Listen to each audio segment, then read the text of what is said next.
Welcome, everybody.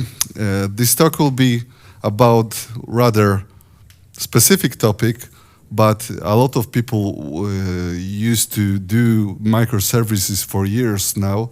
So I thought like this would be interesting to a lot of people, a lot of developers and people with another background as well. So my name is Chris. I work at Red Hat. And I work on OpenShift serverless. That's basically Knative project packaged in OpenShift. I work in Go, Rust, and Java. This Java is less these days used by me, but other languages are far greater. So I have a lot of experience. I contribute to a lot of open source code. And let's talk about what we will talk today. So the first part will be basically, I will speak about transactional and why this is actually a lie. And I know we will check in a second about that. So that's first one.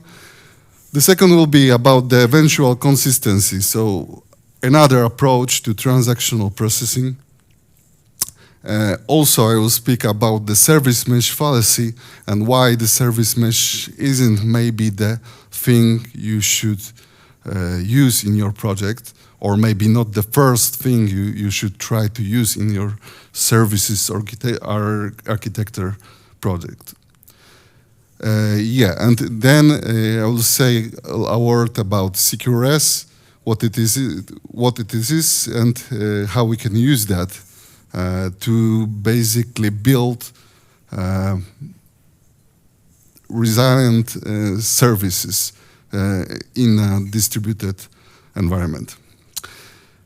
Also, I will try to show the Kubernetes reconcile loop that is used through all the Kubernetes controllers and all of the internals of the Kubernetes. And you probably know that you could extend Kubernetes. You could add your own types to it, and this is the way how Kubernetes manages its state. And I will try to show how we could try to use this pattern in our business application to do the eventual consistency in the same way as Kubernetes is doing that on a cluster level. And then I will show you the event mesh, what it is the event mesh, how it's different from service mesh, and also the implementation based on Knative, and of course, demos and the code. So let's start. Transactional, a lie and a trap as well. So probably everybody here that work in Java know the transactional annotation, right? Anybody probably. And I would say that real transactions are really rare in our business software. Isn't that strange? Like everybody uses that, but I'm saying it's rather rare. The real transactions are driven by business, and real transactions are driven by, and business will tell you this thing needs to happen with this thing, and you need to make sure that both of those need to happen, or none of them will need to happen. When any one of you heard such thing from business? Anybody? Maybe someone is working at the bank. I work at a bank, and I never heard such requirement from my business back then. Anybody heard such? No, probably not. So the real transactions are like this. So you have two things you are updating, and the business is telling you both of those need to have consistent state. So either update both or do nothing. And our businesses are not like that. The real businesses, like what I will show in a second, are completely different. Imagine if you are going to the store and you buy something from the store or online store. and the invoice system doesn't work, or mailing system doesn't work. Is that changing anything about your intent of buying a product? No. And any business will tell you that your intent is what matters, actually, that you actually wanted to buy this product. And even if you don't have a cash, maybe they will come up to you and rent it to you, or wait until you will have cash to pay for that, right? So transactions are not the thing that we should use. And we overuse it massively. In our application, like most of the services out there probably are annotated with transactional. Some of the classes are annotated with transactional, like all of the methods are transactional by default, and that's common. And as I said, this distorts the business logic massively, because if we do that, we enforce that improper behavior on our businesses. And those people are surprised by that, because they didn't want it the system to behave like that. And they have the system on production or testing environment, and they might be surprised that why would you discard this valid transaction of someone wanted to buy something, but you discarded them because mailing system doesn't work, right? So that's completely distorted view of the software. And of course, because we put everything inside of the transactional, the whole operation is slow. The whole operation is error prone, because anything could fail at any time. Yeah, and this is an example of the code. And I took this example from Legacy Fighter application. Maybe you know that. This is done by Jakub Filimon. And this is actually the clean version of that application. So he did a lot of stuff in the course to actually fight with legacy and refactor that application into modules. And we have here modules, right? But this is far from how it should behave. Look here, it's a complete transit. So this application is about cabs. So you take a cab and you go from place A to place B. And this method is actually about the completing such a transit. So first of all, we have transactional, right? First thing that is typed there. And we have some saving, finding, getting some hashes. And then we have a list of operations that are here, like complete transit, calculate driver fee, mark not occupied, again complete transit, because why not do it twice? Yeah, and maybe register miles, generate invoice, and in the end, some event is published, right? So imagine all of those operations, like registering miles on some hours program or generating invoice, could throw an exception, right? And that exception will roll back all of those operations before. Completely bonkers approach of doing software. This is not how the business intended this to work, right? Because business wanted that if somebody completes the transit, so the cab is actually driven to the destination point and the customer left the cab, the transit should finish, and that's it.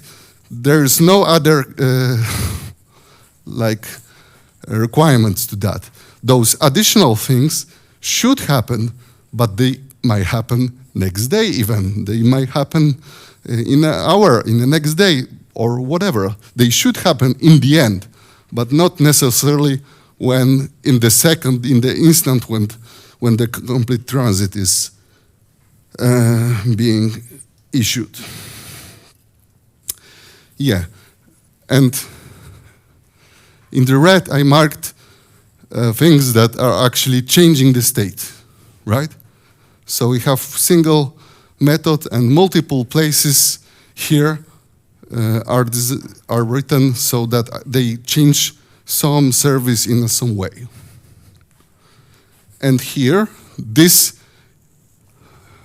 marked in green is only thing that should change, that should be actually transactional. I mean, the intent of completing the transit. The intent of completing the transit with driver, with request ID and destination. Those are parameters to this intent that the actual businesses like us to write. And all other things should be connected to this, but not in this way. Yeah, so this is the concept of eventual consistency instead of transactional. And how we could do that in this example. Maybe this is the first try we could do, right? Look, I removed the transactional, right? So we're good. And let's extract all of those modules. They are already extracted to the Java modules, Java packages. They are quite nice, so we could take them, cut them even more, package them into separate services, and call them via network, right? In some way. So imagine we do that here. So we, instead of saving, instead of doing anything, we have those services. I marked in different colors different services, like we have a driver service, we have transit service, address service, invoice, awards, so different services.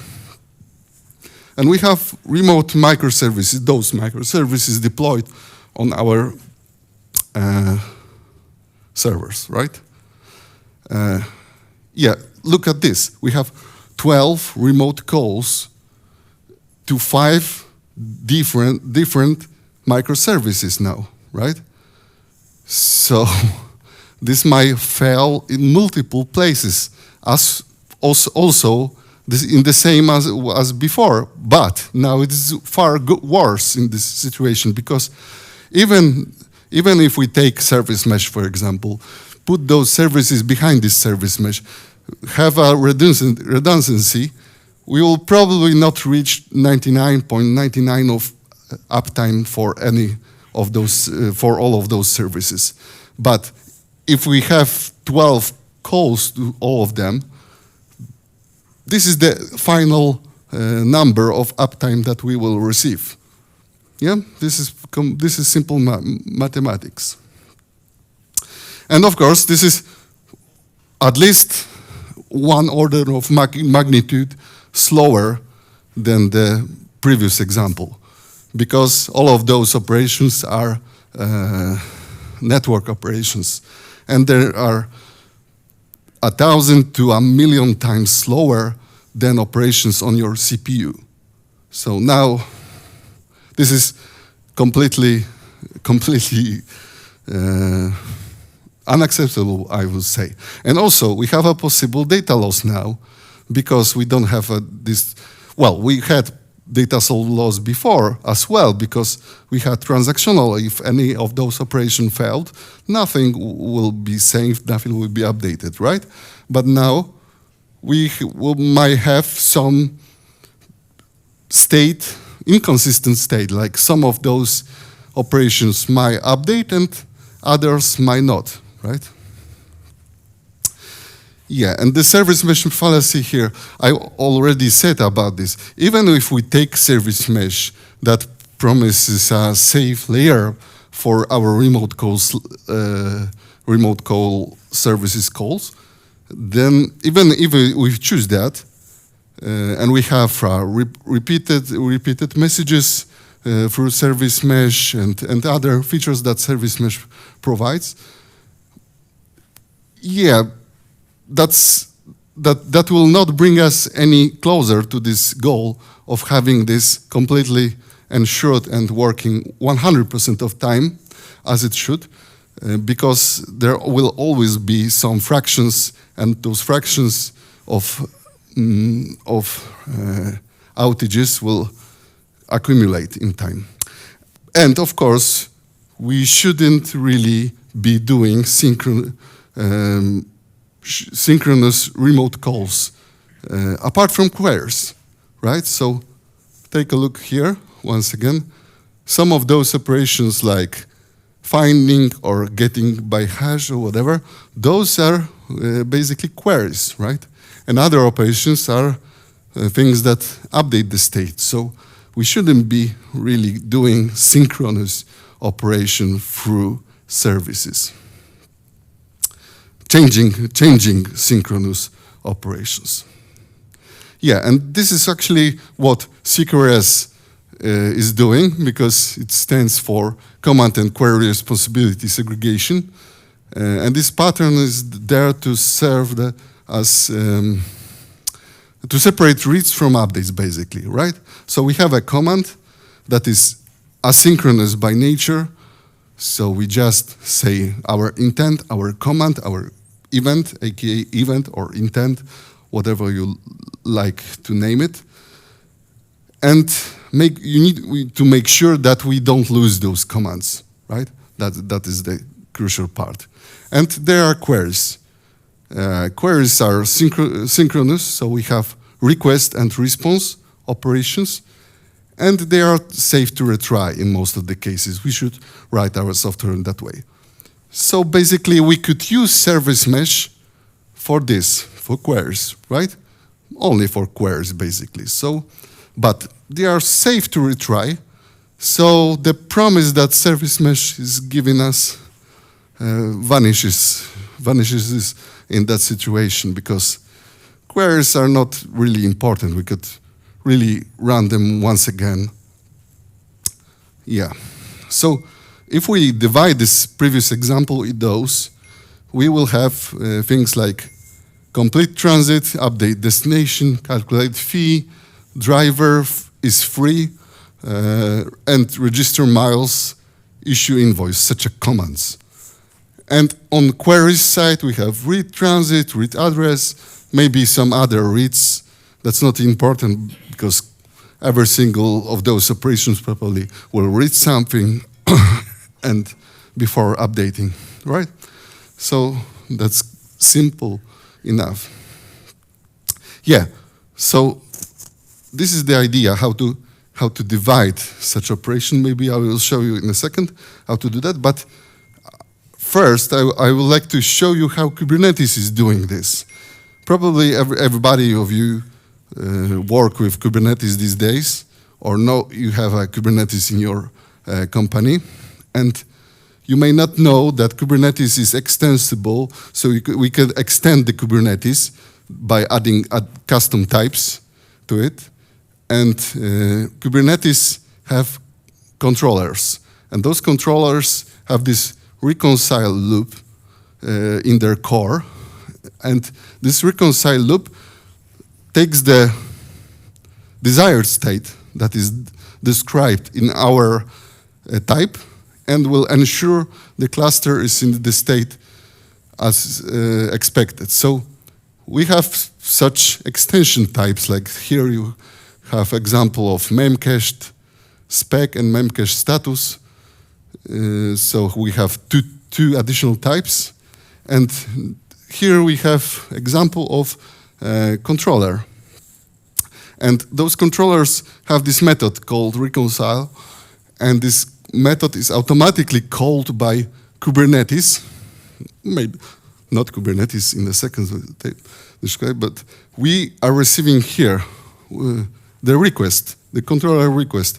And the controller request here, as you can see, is a namespace name. So it actually pinpoints us to the resource that actually change. You might translate that in the regular enterprise world as situation when you have a method, and this method will be called whenever specific record needs to be updated, right? So has been updated, and we need to do some work, right? And we do the work here. So we can imagine exactly that in our applications and how actually it is done in Kubernetes. First of all, I will show you this example in in the code fairly quickly. Here I have a very simple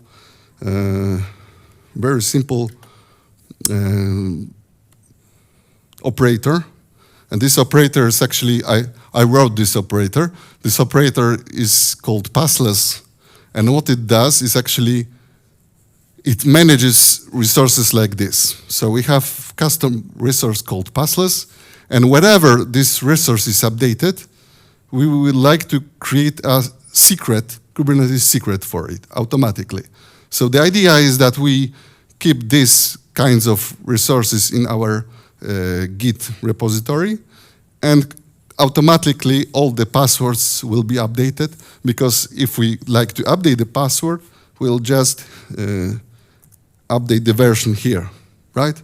We deploy such a manifest, and yeah, this is what the controller is actually doing, because here this controller, this reconcile method, I don't see a mouse.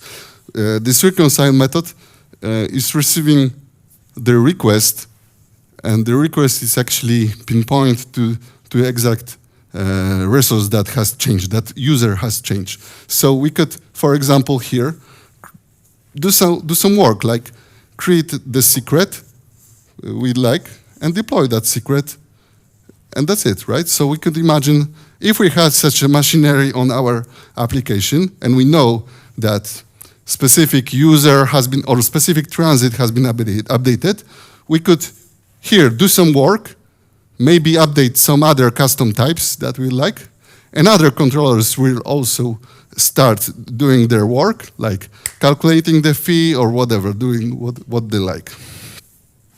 Yeah, so this is the Kubernetes approach. Yeah, but you need to watch out for that, because this Kubernetes reconciliation loop is actually relied on etcd database watched feature. So this database has this feature of watching resources. This has been done for, and it's the core of Kubernetes. You could also deploy Kubernetes on other databases, but it's most often deployed on etcd because of this built-in watch feature. You can imagine that otherwise you need to have some kind of select that is running constantly and looking for changes, or some other mechanism. But the watch feature is built in etcd. So you can imagine that if you have less than 100,000 records in your database, because those are basically limits of scaling of Kubernetes clusters because of the etcd watch feature. Yeah. So if your business application is fitting in those in those numbers, then you could use it directly. Otherwise, you probably need to invent some other mechanism that will use that, or choose different approach, of course. Yeah, and the different approach might be actually the event mesh. And what the event mesh actually is? Well, it's some kind of configurable dynamic infrastructure layer for distributed events, which work with decoupled applications, services and devices, and enables event communication to be governed and to be flexible, reliable, and fast. So the key point here is reliable. So we need to make sure that those events will not be lost in the mesh or in the processing. So comparing service mesh to event mesh is like that. We have both of those give us flexibility, because even here or there we could configure those meshes apart from our application. So that's decouple our application from actual infrastructure. So our application doesn't need to know where to send the events, where to call services in the service mesh, and the event mesh, the application doesn't need to know where to send events. It always sends the events to the mesh, and that's all. The mesh is doing all work, the configuration is there. Yeah, robustness and decoupling. As I said, the services doesn't need to know what is the end structure.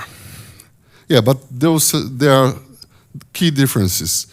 The service mesh works for synchronous operation, like request-response operations, and of course, that's better for queries.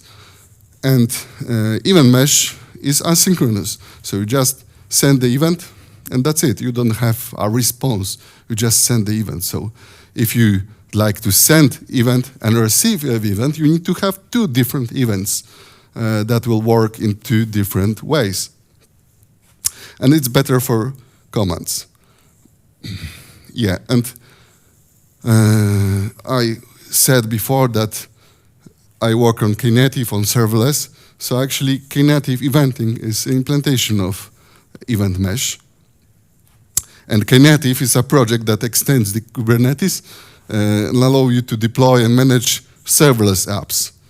That's the serving part of the Knative, but the eventing is actually, as I said, the implementation of the mesh, the event mesh. Knative is a CNCF open source project. It is driven by multiple stakeholders. They listed it here. We have some latest version right now for OpenShift serverless that I worked on. Yeah, and I will show you now what I basically done to this application. So I took this application that I showed before and I rewrote it a little. I didn't rewrote it completely, as you can see, just to make also to be consistent with the state before. But I extracted one of those services. So I extracted the driver service. So now I have a driver service written in Rust. It is here. So I have a driver service. Here we have some endpoints, just regular like operations like list, get, post, for adding, updating the records, and a couple of additional ones that were necessary to cover the operations. Yeah, and this is the simple Rust code. So we have those. Yeah. By the way, if you didn't know Rust, this is super feature, super awesome feature. This means actually the same as throw exception, but not actually throw, because there we have a result, and result type is a return type. So instead of returning OK, we are returning an error from this method. So this works like that without exceptions. So similar to Go, but we have this syntactic sugar here. Yeah, so we have this application working. This application is actually backed by Redis database. Yeah, and the code was extracted from the Java application here. So in order to communicate with that, first of all, take a look here. We have this complete transit, right? It doesn't have anymore the transactional annotation. I don't need it right here. We don't have it here, but of course we'll have it on other operations. Like for example, if we go to method like change transit, we have transactional. Of course, we need to have that to actually do any changes, right? And here, by the way, this is the question I'd like to ask you. I have here self. Do anybody know why I needed to do that? Take a look. I have auto-wired reference to myself. The question I like to ask you, do you know why this is needed here?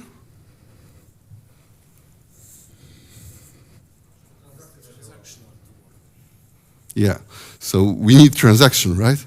But without this self, if we call the change transaction address directly or by this, we will not have the proxy there, because this, or this calling this method directly, will not go through proxy mechanisms of Java. And Java have annotations written badly, because annotations are just markers, right?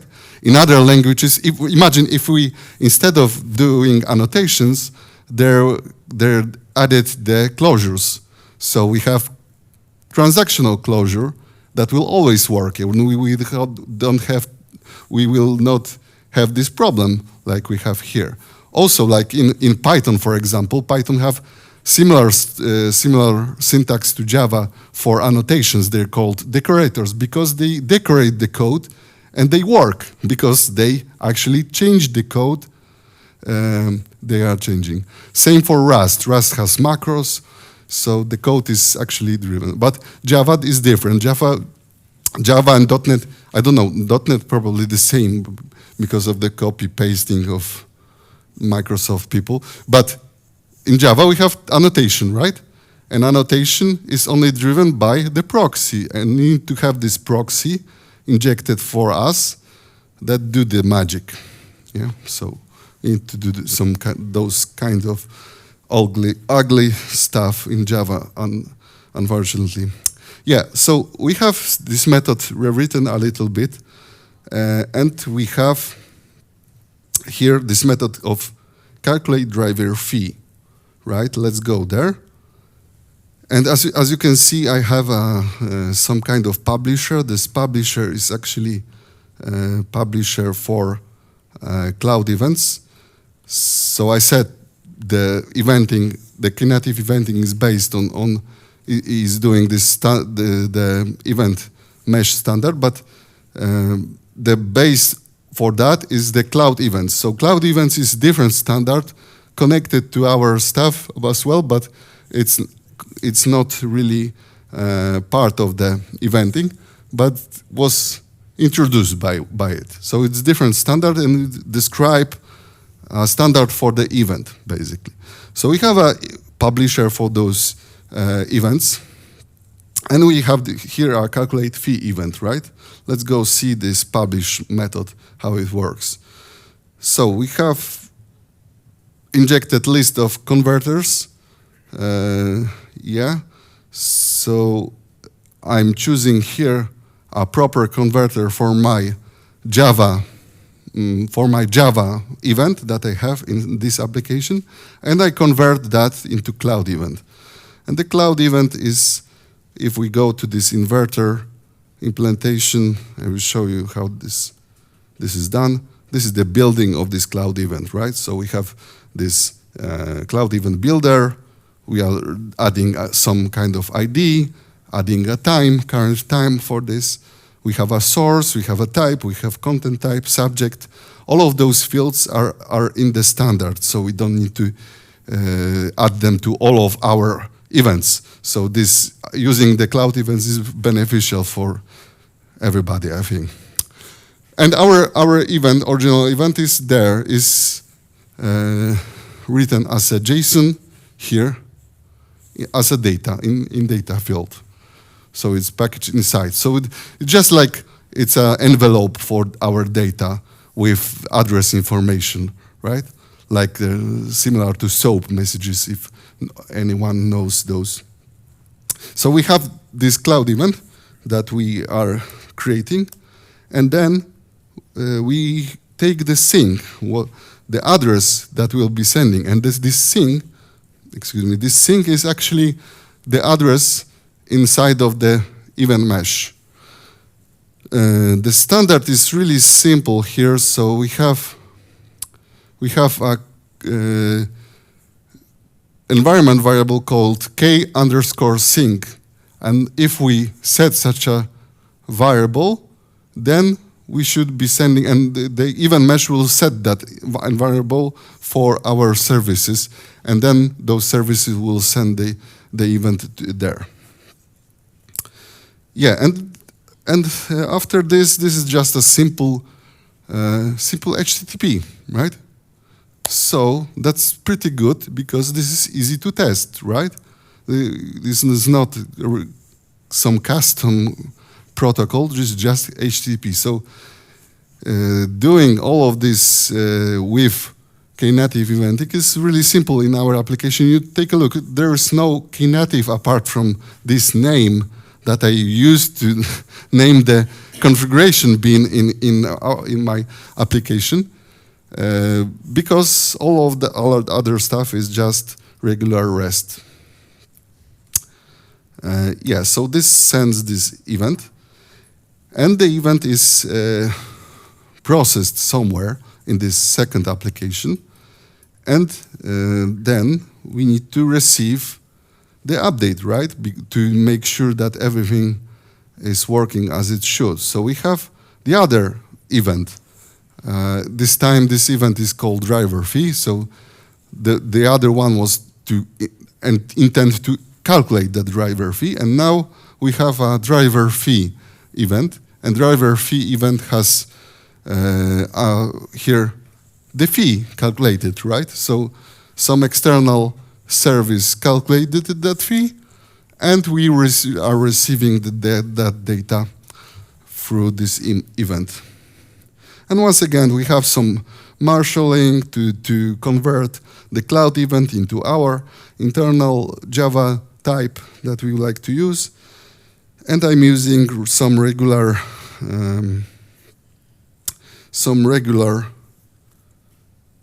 Java. One second here. I have here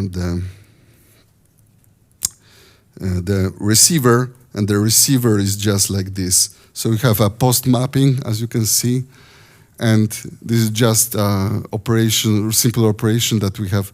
We are receiving cloud event.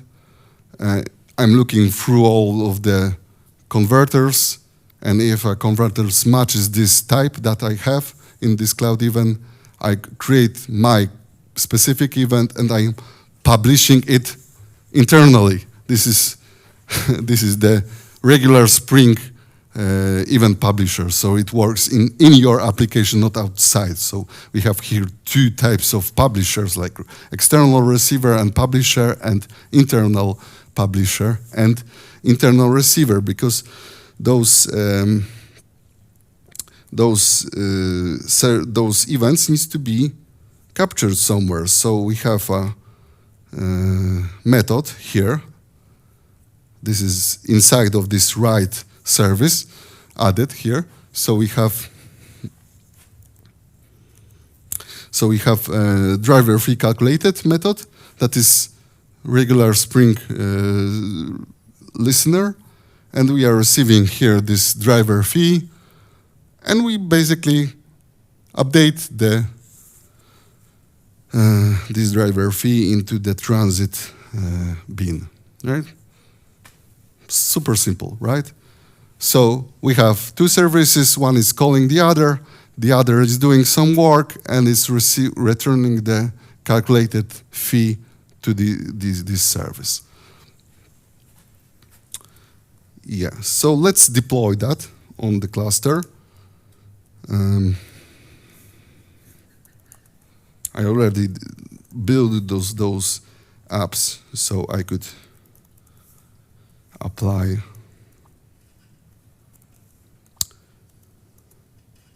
all of them. So let's start by deploying those apps and let's see them. Yeah, so this is the OpenShift console, developer console, and we can see that those services has started. We have a Spring Boot service called Legacy. This is this application, and we have drivers. Unfortunately, I don't have an icon for Rust. I need to raise a PR, but we don't have a Rust icon yet. So we have those services, and right now those services aren't really connected, right? I just deployed them, and those are server services, so they will scale down. I actually said that I like to have scaling only for these drivers, so this legacy application will scale down only to one replica as a minimum to prevent restarts in this demo. And we will show that in a second that the service will be shutting down. As you can see, it's already terminating. So I don't use that service, so why run it, right? Yes, and now let's deploy. We don't have much time, so I will deploy this automatically. I will just maybe show you the code quickly. So let's deploy the mesh. So we have a couple of resources here.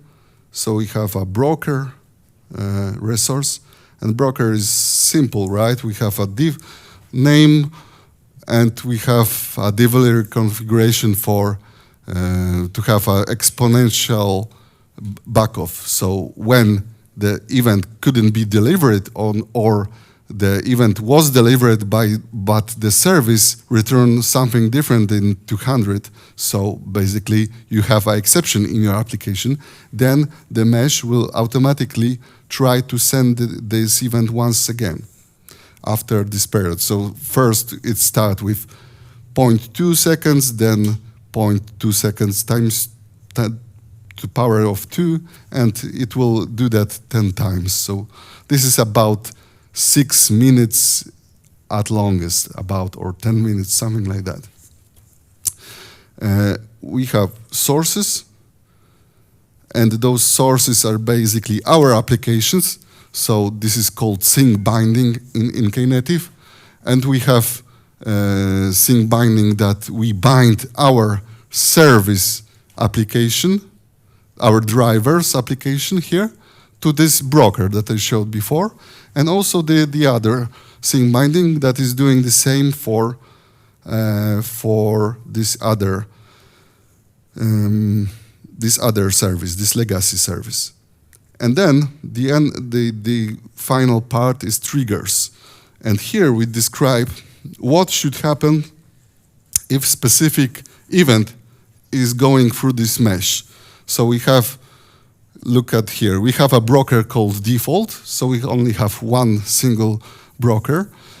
And in this broker, if there is an event with this type of calculate fee, please send it to the driver's service, right? And the other event is done here. So if we have a driver fee already calculated, let's feedback down to the legacy application. So let's deploy this.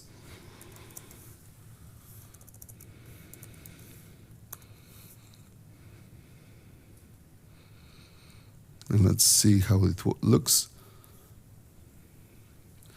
Yeah, as you can see, this gives us quite nice rendering of what is happening. Maybe not exact, because those bindings are really configuring those applications. As you can see, those applications have number 2 in the name because they were automatically updated. If we go to the YAML of those, we will see that they have this k-sync parameter automatically configured for us in them. So this is what the sync binding is doing, is adding this k-sync parameter. And our application only needs to know what to do with this. And what to do? Send events there. Yeah, so we have this, and to finish this example, I modified also this application, this Java application, to basically pre-deploy some testing data for me. So I have this transmit endpoint here written with data I should send there. So I'll do that, exactly that. Yeah, and this is the command.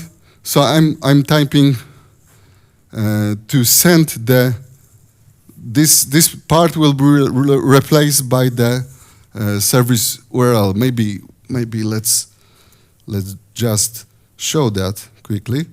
So this is just the URL of my service, right? So this is the address of this application, this legacy application. And if I call everything, that will send a post message to this endpoint, transit 8 complete. So we like to end this transit. And because of the data is static, this is always the same.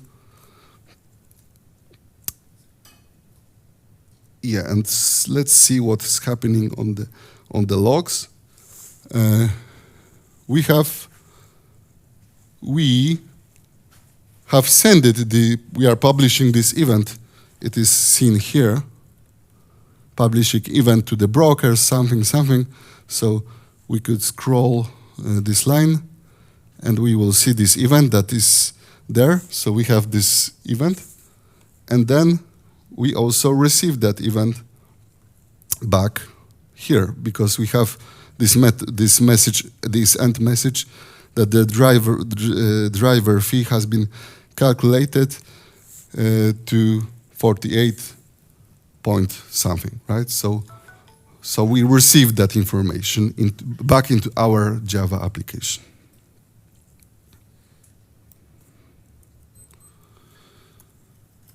Yeah. Basically, that's it about it. Any questions?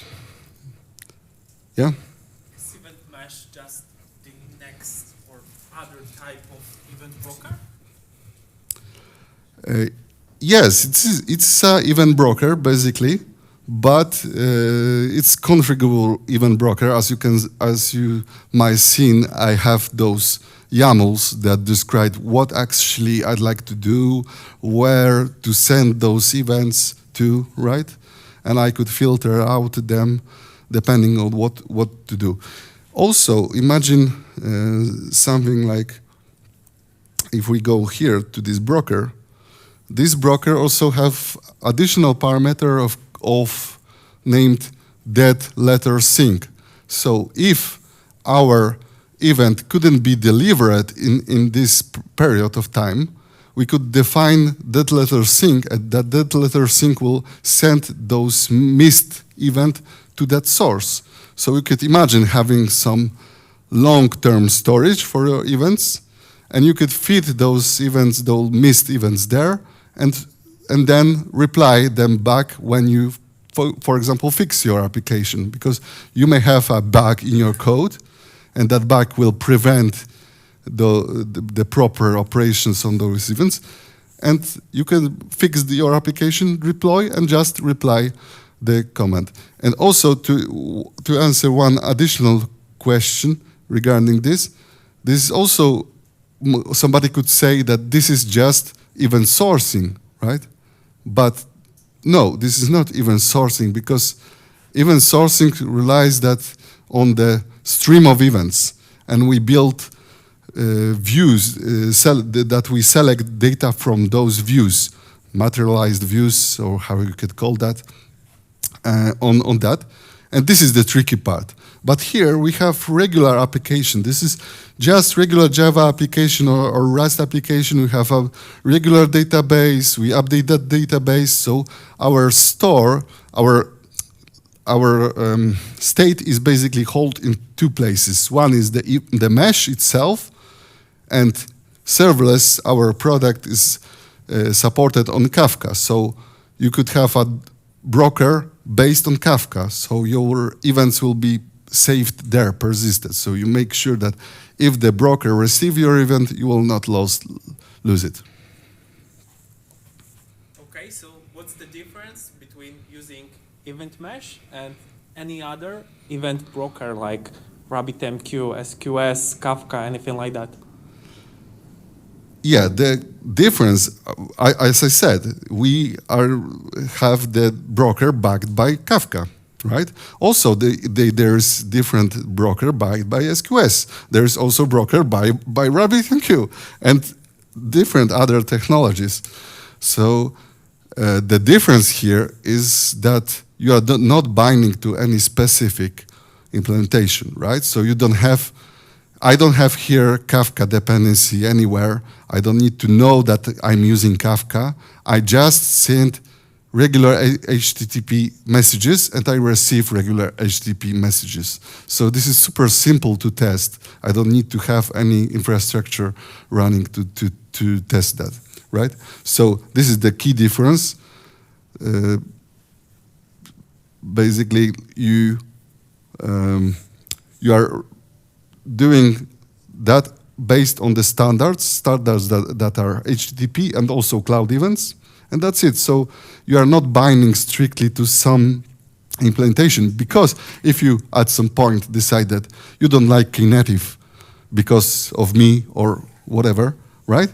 You could very quickly write your own broker that will receive those events, and they will feed them directly to Kafka or whatever you need to do, right? Okay, so we can compare it to, for example, hexagonal architecture, where this event mesh would be just a port, and the Kafka, Rabbit, SQS would be an adapter for it. Yes, of course. I mean, those services that I showed, like this, for example, service, this one is just some port. We are receiving some data. In this case, we have single place that receive this data, this single endpoint. And this is the port, right? Of course. Providing some kind of implementations of this underneath event brokers? Yeah, but this is not inside of Knative. This is in your application, right? You have full power of writing this code like that, or in any other way you like. You could, for example, instead of doing here, you could just have one single event and you just manually take a data from it and do whatever you like, right? Okay, let's imagine I need to send the same event to two microservices. How would you do this in this architecture? That's tricky, right? But does it really business case that you have such situation? Because what I'm asking is, I really don't think that there should be the case like that, other than some technical reasons like clustering or whatever, right? Because at this level, you should only focus on your business, and your business is just do something, right? You need to do something. And I couldn't imagine a situation that when your business, people will come to you and say, you should do that, but only on those two servers and not those 4 others. I don't know, but I don't see such situation. But if there is such a situation, of course, you have all of those fields of cloud events, and you have an extensions as well. So you have this is structure like cloud data. This is the data, and here we have a context, and context is comprised of attributes like ID, type, source, and you could put anything you like there, right? Any information you like. And also you have extensions, and extensions are even more extensible. You could put anything there you like. Like, for example, there are extensions to hold tracing information in cloud events, right? For distributed tracing. So in that case,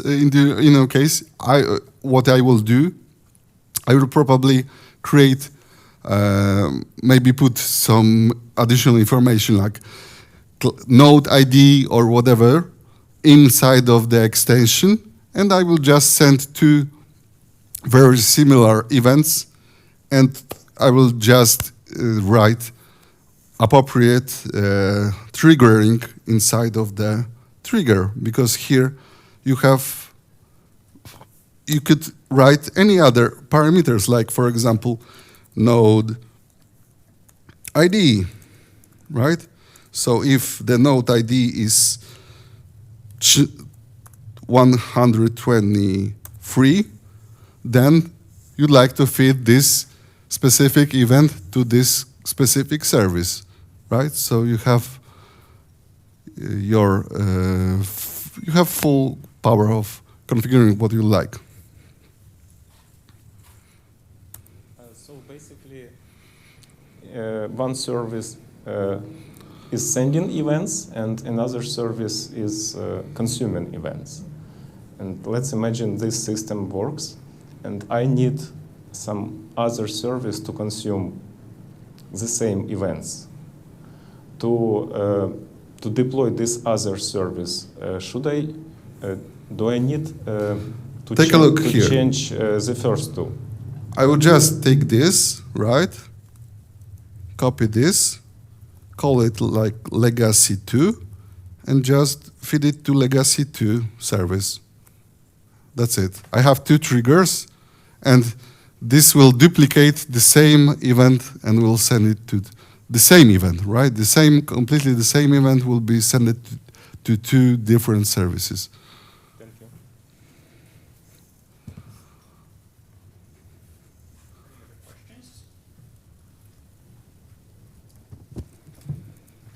What kind of test you recommended and prefer to this solution? Well, like this is legacy, right? This doesn't have any tests, right? Of course. But yeah, what I do is just simple. I used in Java wire mock server. Unit only? What? Simple unit only? Integration with environment? Well, And why? That really depends. First of all, if you have, like, let's go back maybe to this operation here, this business behemoth we had here, right? It's not the longest one I've seen, but we have this operation, right? And what should happen here is really we should just do this, right? Remove everything, and just publish event. So it will look basically something like event publisher or whatever, publish, and here we will create a transit completed. Here we have a AI that is doing the work for us. So already I done that, right? So I will just send this new event somewhere into the mesh, and then I will configure what component, maybe the same application will handle that event. And that's better because we are sending event, and that event will be then persisted on Kafka, for example. So in case that there is a bug in our application that will be handling this event, so imagine here you will have a event listener. So we will have something like this, right? And there you will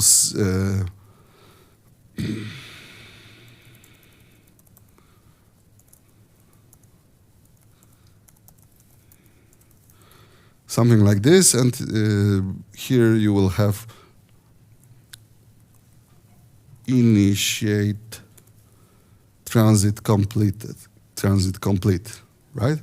So you have type like this.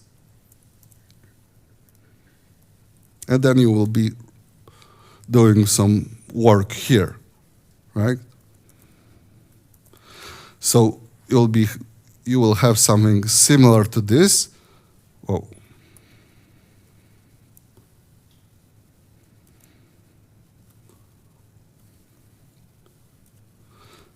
Right, and here you will write your code to do stuff, right? To do stuff. Basically, the same what was there in this method before, all of those operations, but the crucial difference here is that we have already are receiving event from mesh here. So we'll be sure that this event will be completed somewhere, sometime in future. Because even if we here have an exception like this,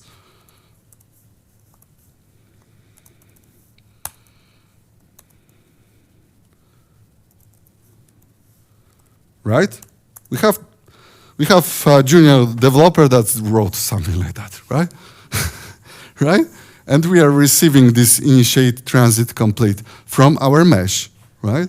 And our application is throwing exceptions all the time. And what happens there?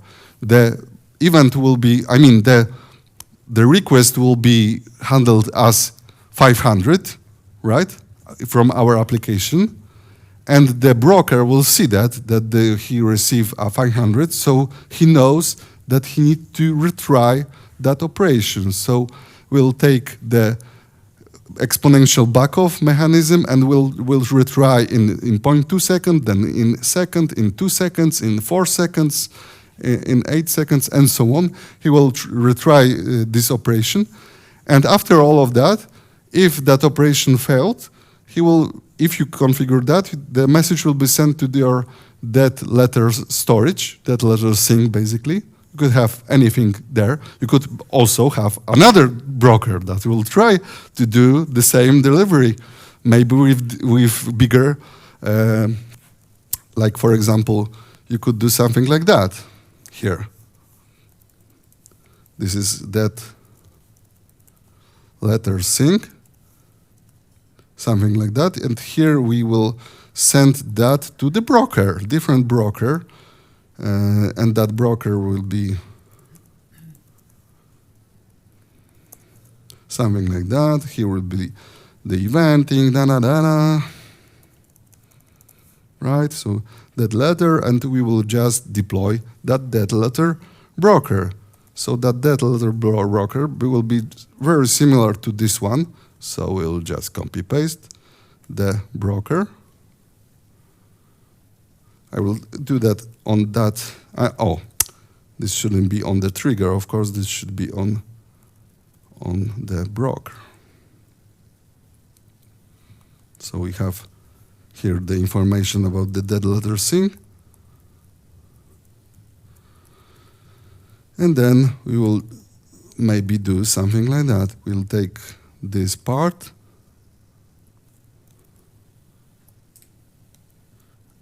Here we call that dead letter, right?